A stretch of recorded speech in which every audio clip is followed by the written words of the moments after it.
السلام عليكم ورحمة الله وبركاته. أهلا وسهلا بحضراتكم جميعا. الزيارة اللي معانا المرة دي زيارة لكومباوند جنة أكتوبر، كومباوند جنة للإسكان الفاخر في التوسعات الشمالية على محور جمال عبد الناصر خلف نادي الصيد. رحنا وعملنا الزيارة ديت وكانت الدنيا فيها هناك جميلة جدا. في عدد من العماير اللي كانت في الطرح الأخير، الطرح الثامن، اللي هي تقريبا من عمارة رقم 90 لحد عمارة رقم 130 العماير، أو 138 بالظبط. العماير دي نزلت في الطرح، والعماير دي جاهزة للتسليم، والعماير دي زي ما احنا شايفين فيها عدد كبير من السكان مقيم. ولكن تقييما للوضع اللي موجود هناك، الدنيا طبعا ككومباوند وكاهتمام وكخضرة وكصيانة، كل ده خلاص تمام، مش هنتكلم فيه لأن الصورة بتعبر عن المكان بقى عامل ازاي. ولكن السؤال المهم اللي الناس كتير بتسأله دلوقتي، هل في طرح تكميلي في 2023 ولا لأ؟ وده حتى الآن تقريبا المؤشرات بتقول إن صعب يكون في طرح تكميلي أو حتى طرح جديد خلال 2023. طيب الطروحات اللي كانت موجودة قبل كده خلال 22 وخلال سنة 21 كان بينزل الطرح عبارة عن تمويل عقاري لمدة 25 سنة أو 20 سنة.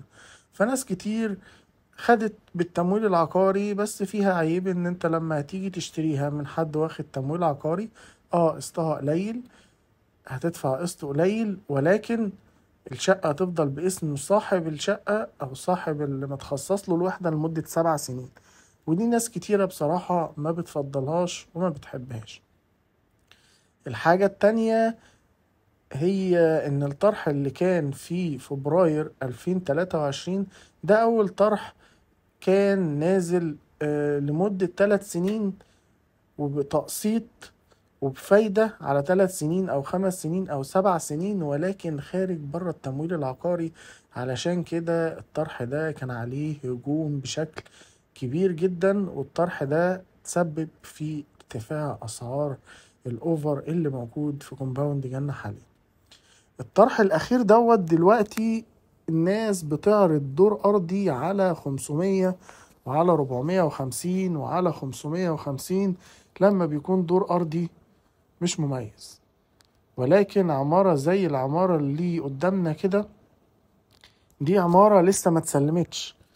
فانت لو بتفكر انك تستثمر، يفضل انك تشتري في الطرح الاخير، ولكن عمارة تكون لسه ما تسلمتش، لان هتاخد فترة او هتاخد مهلة سنة او ممكن سنة وشوية كمان لحد ما العمارة اللي احنا شايفينها بالشكل ده تنتهي. مش هتقل عن سنة.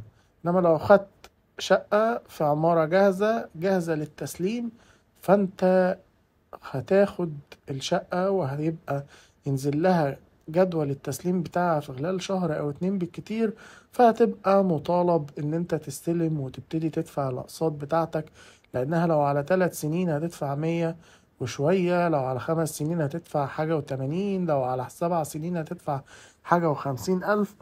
فهتبقى مطالب انك تدفع المبالغ دي في اسرع وقت. ولكن الشقة اللي احنا بنتفرج عليها ديت شقة 130 متر النموذج الأمامي. حبينا ان احنا نفرجكم الشقة دي في الطرح الجديد علشان نشوف العمارة وهي لسه، او العمارة وهي فعلا لسه ما خلصتش، لسه محتاجة شغل. دي كانت احد الحاجات اللي احنا حابين نوريها لحضراتكم.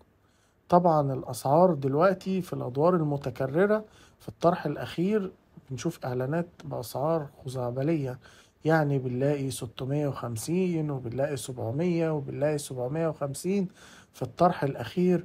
بالرغم إن أنت لما هتيجي تقسط الشقة على 3 سنين، هتلاقي لو خدتها كاش من غير تقسيط هتلاقي نفسك دافع في الشقة كده 2 مليون، 2 مليون و100. ده غير الفوائد، لو قسطت على 3 سنين هتلاقي فيه 300 ألف جنيه كامل.